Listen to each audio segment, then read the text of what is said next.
Yo. So somebody in the comment section, they asked me to touch on the subject. And I'm gonna touch on this subject because I can relate to it in some ways. But they was basically asking like, how do you deal with loss of relationships, particularly dealing with family, friends, and how do you deal with being successful in trucking and dealing with people that try to make you feel guilty for your success. Dealing with shit like survivor's remorse. I can relate to this in some ways. Really, all the people that I'm close to, that I was close to before I got into trucking, are all the same people I'm still close to today. And my circle is very small.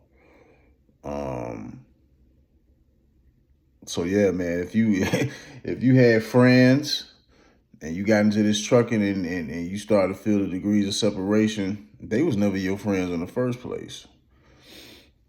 Um, Sometimes after a while, your family, they gonna show you who they are. But, the people in my family, the most important people, my moms and my pops, you know, my brother and my sister, I still got a good relationship with them, but I'm staying tuned with my moms and pops. That ain't gonna never, you know what I'm saying? They ain't gonna never change because they always worried about me. No matter how grown I get, I'm always gonna be their baby. And so yeah, that ain't never changed. And like I say, with close friends that's close to me, ain't nothing ever changed. You know, and my two closest partners, like we don't talk every day. We don't even hang out a lot. We got our own lives.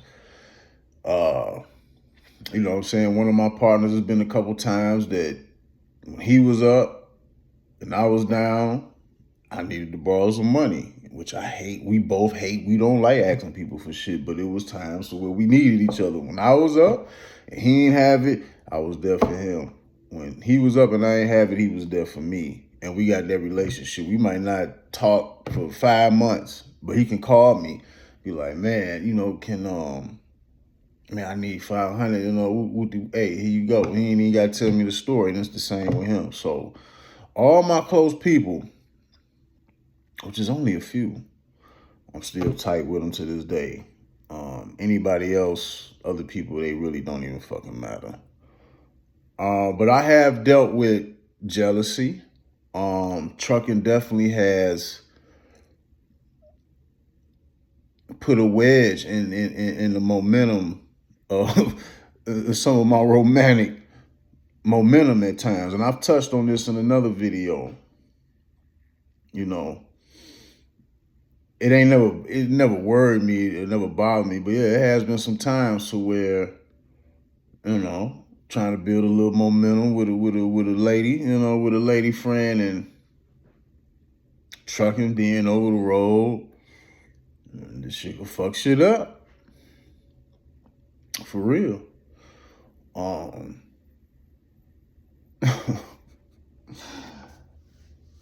I remember one time, and I don't really depend on the dating sites, but I had played with it a little bit. So I was fucking with the Bumble. This was some years ago. This was like in 2019. I was fucking with it, met this chick on there. We clicked, we vibe, whatever. And she looked pretty decent. So we met up in Chicago, like in downtown. We're in the West Loop. For people that's familiar with Chicago, they know that area. But we met up at a little pizza joint, Illuminati's, for our little first date. And when she came in, man, she was fine in a motherfucker. She looked better than what she did in her pictures. And we just vibe. We just clicked right off the top. So we sat down, had some pizza and shit. And we just clicked. You know what I'm saying? We just clicked. Some people you just gonna click with. So we got done with that. We went and sat in the car. We went and sat in my car. We talking. You know what I'm saying? I think this chick, she said she was Dominican. I mean, she, looked like a black woman, but, she said she had some, you know, Dominican in her, so, but she was fine as hell, though. So we sitting up there, we chopping it up in the car and shit like that. And she asked me, could she kiss me? I'm like, hell yeah. So we in the motherfucking car smooching and shit. And yeah, that shit was cool. So then after that, she was like, I want to take you somewhere. So then she took me around a corner to this cocktail spot, some real chic, lavish spot, you know what I'm saying? This is a place niggas definitely ain't going to. But it was a nice little spot, and she bought us some cocktails, and the drinks was fire. And the drinks, she paid for the drinks. The drinks cost more than what I paid for the pizza. So that was good. Now, this was on a Saturday. So she had something she had to do that night. I think she had to go to a birthday party. And the next day, I had to leave out because I was going to drive on the East Coast for like 2 weeks. When I worked for Food Liner, because we got a terminal, well, not we no more, but they got a terminal in Albany, New York. So sometimes I would go out there and drive on the Northeast for 2 weeks. So I was leaving out there Sunday. So we really couldn't make nothing happen. But just to keep it 100, man, she was, I was hot for her too, but she was really hot for me. She was hot for me too. The chemistry was just, ooh, wee. So we stayed in contact. We talked every day for a whole week. And I was trying to keep her on board for them 2 weeks I was going to be gone. And shit, at the end of that first week, she ended up ghosting me. She ghosted me. It happens to the best of us, man. I don't care who you is. Damn, excuse me. I don't care who you is, how much, everybody get ghosted. So she ghosted me. And at this point in time, really, I'm like, all right, whatever. You know what I'm saying? For whatever her reason was, who knows? Maybe her husband came back into town. Maybe she was outside doing some shit she wasn't supposed to be doing. Who knows? But to make a long story short, when she ghosted me, I'm thinking like, God damn, if I was working local, I could have been hitting that. That was one of the times that I was just a tad bit upset having to go over the road, because if I was local and had some time home, that would have been a done deal.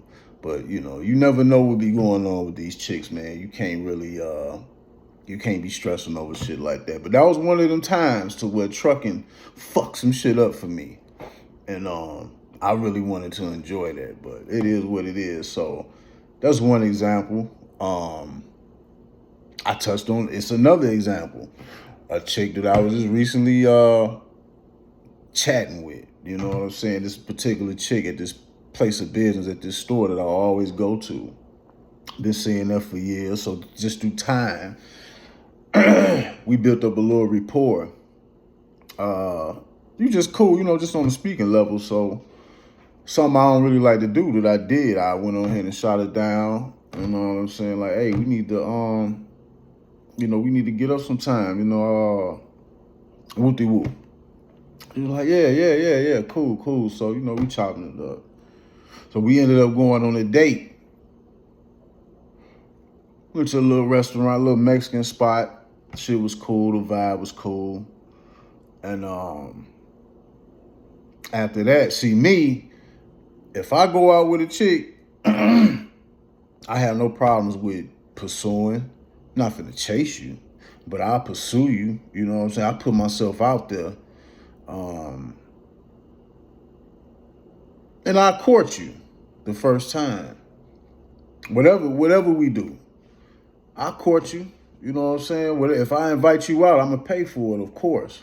So I paid for this first date. But my thing is, after that first date, I'm not finna be chasing you and calling you, I'm not doing none of that. After I pay the first time, the rest of this shit is on the woman. Because a woman gonna let you know if she's really fucking with you or not. There is no second guessing. There is no trying to figure out why and all this bullshit. No.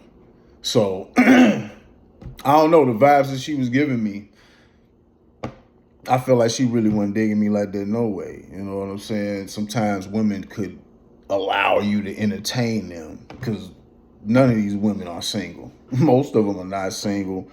They got other shit going on. So, you know, I'm just wise enough to understand this at this point in life. So I really wasn't tripping on her. But she would hit me. She hit me like 3 times in probably like a month and a half span. She hit me like 3 times, like the last minute, a spur of the moment, trying to set some shit up with me. Each time I was either finna head out or I was already on the road. So, you know what I'm saying? That shit ain't really work out too good. So, but on the side note, something that's funny about that situation now, like I say, I'm pretty quick with accepting the fact of a female not digging me because their actions is going to show you. So I wasn't even really thinking about her like that. But she popped up in my dream one day. She popped up in the dream that I had one day. And it's funny because, you know, sometimes you can't recall your dreams. Your dreams be silly. Shit don't be making sense. But in this particular dream, I remember we was in a movie theater and I was in line and I was behind her and some dude that she was with. And, you know, they lovey-dovey and she on this back, horseback riding on this back and shit while we was in line. And I remember when I woke up from that dream, I just kind of smirked like, okay, I got my answer. I know what it is. She not fucking with me like that. And that's funny. You know what's funny? Ever since that dream, I never heard from her again. So that's a side note, man. Pay attention to your dreams. Your dreams give you messages for real, especially when the more in tune with yourself you get. And that's some trippy shit. Because I ain't heard from her since. Ever since I had that dream, whatever message that I picked up from that dream, it let me know she ain't it. Don't even worry about it. And I didn't. You know what I'm saying? So, yeah, I use them little couple of examples. As far as, you know, relationships or romance. Yeah, trucking has put a wedge in my shit at times. But sometimes, you know what I'm saying, I was able to, you know, do my thing. You know what I'm saying? But sometimes trucking can fuck some shit up. It come with the territory. As far as jealousy, yeah, I've definitely dealt with some jealousy. Some blatant jealousy from a family member. Of out of all people, but, you know, we know that ain't nothing new. But, man, you know, when you start doing better in life, especially we got social media these days, and you posting your highlights on social media, man, people are watching you. People are calculating your every move. People are counting your pockets. That's why I post, but I really don't. You know what I'm saying? I don't really post a whole lot. I'm not a flexer. If I wanted to be, I could, but I just don't. You know, even when I first got my truck, I never took no pictures standing in front of my truck telling people I just got my first truck. I ain't do that. You know what I'm saying? Nobody really knew I had my truck until I started making content. Really.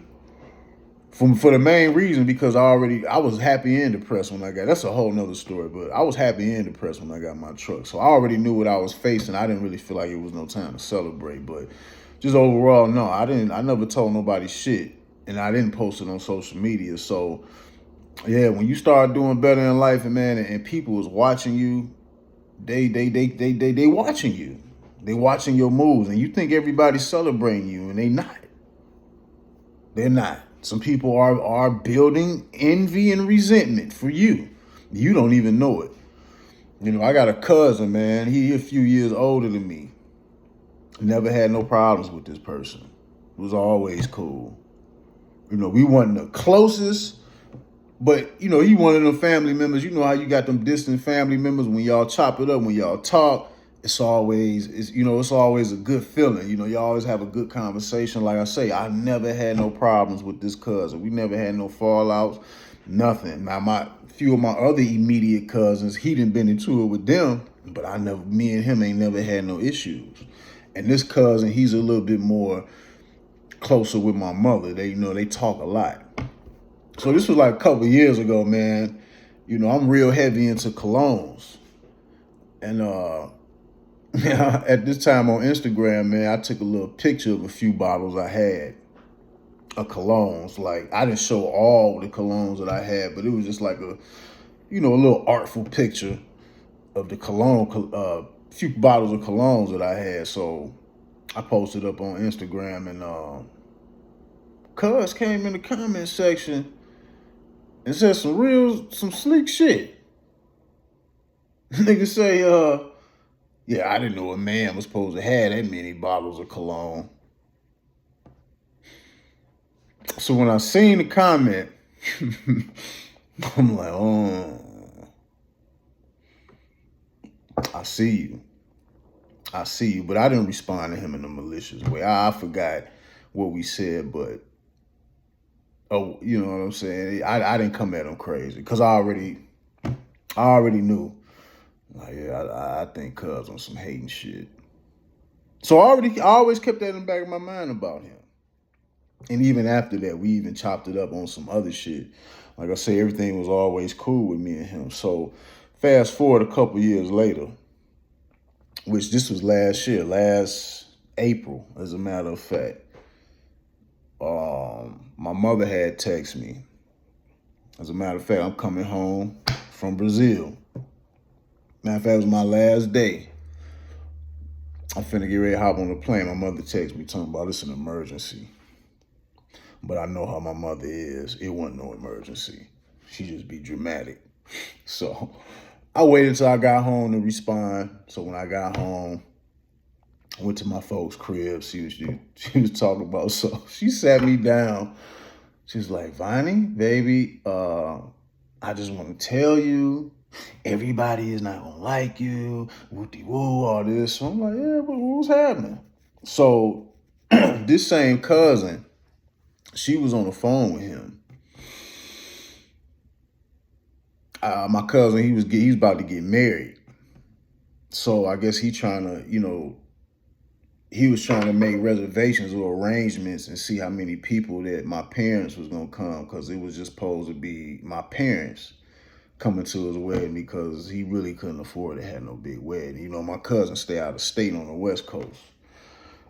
So my mother, being the very special lady that she is, she gonna say, this is what she telling me. She told me, so you ain't gonna invite the baller? Referring to me. You ain't gonna invite the baller? And I guess he said, who's the baller? She said, Vonnie. And cuz just snapped. He snapped. Fuck Vonnie. Fuck that nigga. Yeah, he told my mother this. Just out the blue. I never knew that shit was in him. But on Instagram, when he left that weak ass comment, it was always in the back of my mind. I always suspected, like, man, this nigga on some hating shit. And when my mother told me about this situation, I laughed. I cracked up. I laughed like a motherfucker. Because I already knew he felt that way.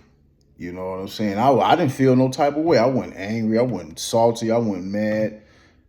Because it didn't surprise me, because he really just came out and said what I already knew. Now, my mother, she felt like I needed to address him and all this different time. I'm not addressing him. Ain't nothing to talk about. I already knew he felt that way. You know what I'm saying? So, and I asked my mother, I'm like, why would you refer to me as a baller to this man? Like, he barely can afford to pay for a wedding. And you sitting up here referring to me as a baller to him? And her response was, well, anybody who can take off from work for a month, you gotta be a baller. And I'm like, nah, you shouldn't have. You know what I'm saying? So I don't know why she did this shit, but yeah, so basically cuz he came out and he spoke how he felt about me. Now that was some blatant hateful shit. Now with other people, the hate is there. It's just under wraps. You know what I'm saying? They're not gonna bring it to me. They're not gonna say nothing to me. But it's there. You know, as far as that situation, like I say, man, people are watching you. You know what I'm saying? I don't know what made him say that.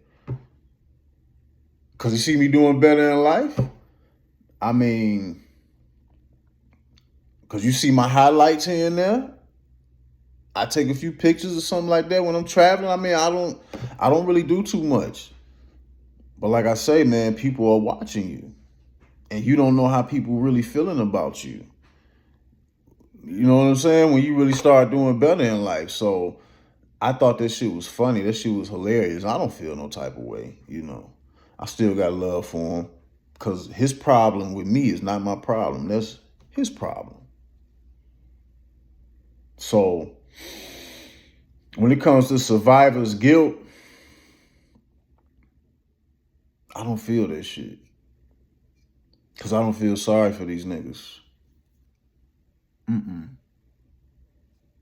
I don't. At some points in time in the beginning, I did have a little survivor's guilt. When shit going good, because overall, man, even though shit is a little choppy, shit been choppy for me lately. 2024 wasn't a good year for me in trucking. But overall, what I put into the trucking game gave it back to me tenfold. You know what I'm saying? I've been able to live a good life from my hard work in trucking. I put in work in this shit. Real talk. So I'm not mad at trucking. Trucking has allowed me to really be able to do some fly shit in my life for my hard work. See, I don't give trucking credit. I give myself credit. A lot of people say trucking changed their life. Cool. But you changed your life because you the one who had to put the work in this shit. You know what I'm saying? Trucking ain't gave nobody nothing. That trucking don't give a fuck about us, especially drivers. Trucking don't care about us. We are at the bottom of the totem pole, and everybody is riding on our backs and putting all the accountability on us. Trucking ain't gave us shit, so I take all the credit for what I've gotten out of trucking. You should too. So yeah, I put in a lot of work, man. I put in a lot of work, and through the years, I've tried to get other people into trucking. Some of these people that I've tried to tell them, like, hey, man, you need to get your CDL, whoop-de-woo. Times in past, and they still ain't grown, and they not doing shit.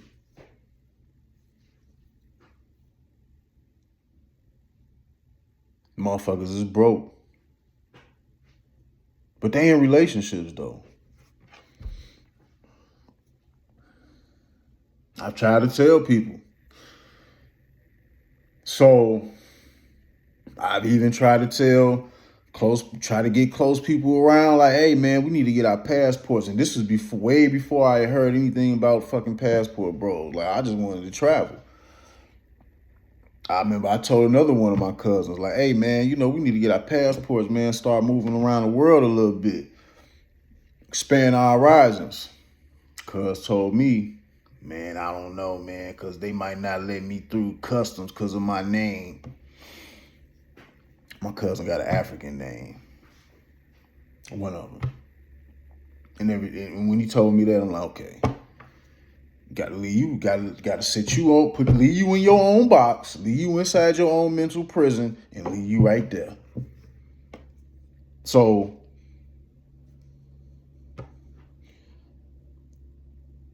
I don't have no survivor's guilt. Because I've tried to suggest everything that I'm on in my life, I've tried to involve other people. They didn't want no parts of it. They want to stay right where they at, and that's cool. I'm not feeling guilty for a motherfucker. So I don't have survivor's guilt. You know what I'm saying? These motherfuckers was enjoying life, doing whatever it was they was doing. When I was at times stuck in the motherfucking truck, parked in some unknown, dangerous, shady place. You know what I'm saying? Eating oysters out of fucking can with crackers.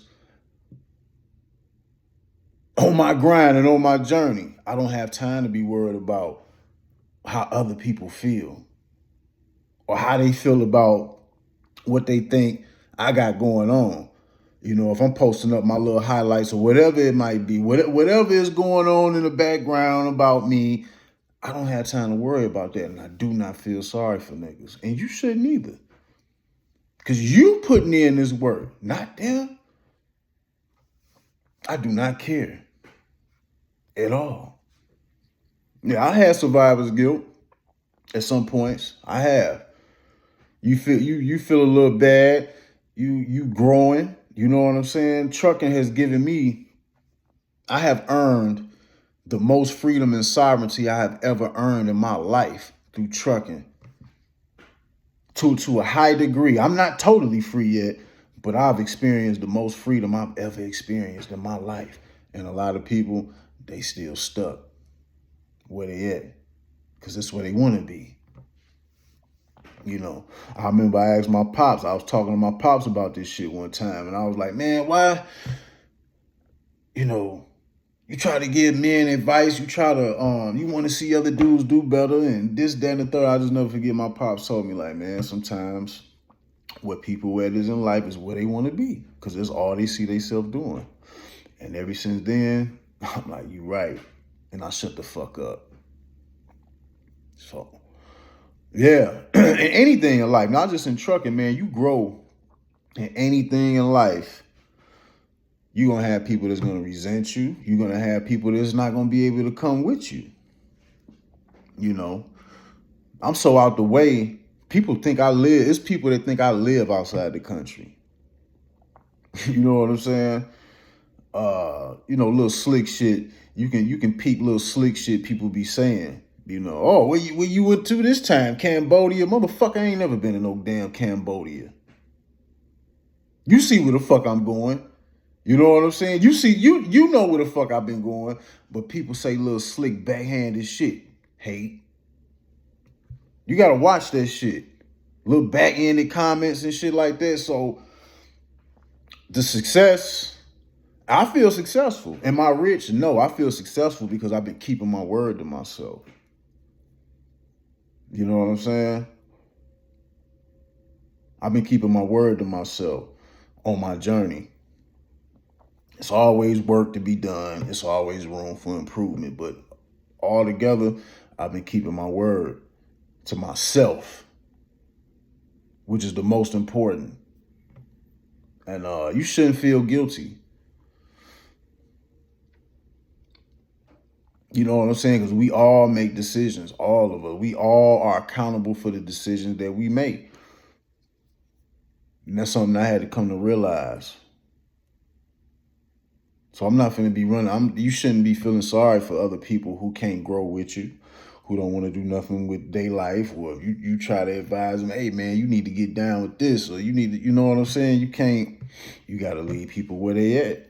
And, you know, a lot of people resent me because they see I'm not going to fucking wait on them. They resent me when they see me moving around, doing what I want to do, traveling, going to other countries.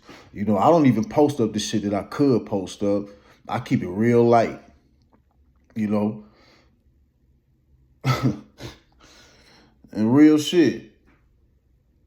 Real shit. The hate is there. You know what I'm saying? But some of these cowards, they'll never come out and say that shit to my face. So you can't give a fuck. And that's just how it's gonna be. When you start growing in life, whatever it is you do, not just in trucking, but whatever, man, you're gonna lose people. And the people that you lose, they was never with you in the first place. And you gotta accept that. And you can't be feeling sorry for people.